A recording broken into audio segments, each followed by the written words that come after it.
এ ভাই আমি লটারি পাইছি এই প্রথম জীবনে। এ ভাই সত্যি সত্যি এ পুরস্কারটা কি? একটা প্লাস্টিকের জগ।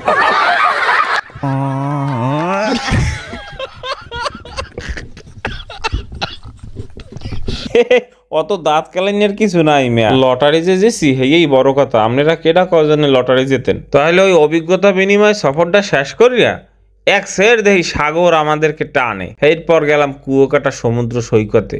এই যে জায়গাটা এটা হচ্ছে সমুদ্র সৈকতের 0 পয়েন্ট।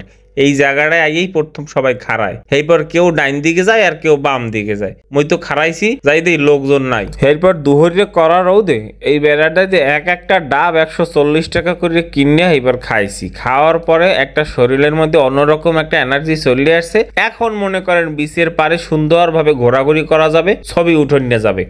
কেনার সুযোগ আছে। ওঠাও বাচ্চা, লাইরা চাইরা সুন্দর করিয়া ওঠাও বাচ্চা। চিত্ত বিনোদনের জন্য এক্সট্রা বিনোদন এর সাথে যোগ করার জন্য এখানে লটারি সিস্টেম চালু করা হয়েছিল।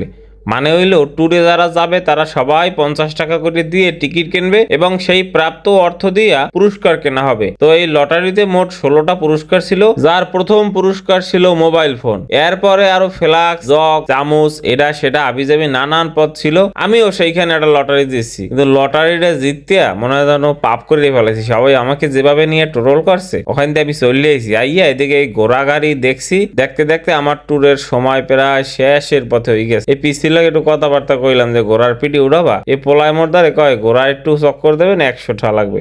তারপর তোর ঘোড়ায় ওঠা লাগবে না, যা ঘোড়ায় উঠলাম না। তো হইলে কি শীতকালের বেলা যে কত ছোট, আমরা আইয়ে দাঁড়াইতে পারিনি, এর মধ্যে বেলা ডোবার সময় হয়ে গেছে। তা চিন্তা করলাম আইসি যেহেতু সূর্য ডোবাটা একটু দেখে যায়, কারণ খাড়াই খাড়াই দেখে ওর বাড়ি আই পড়লাম।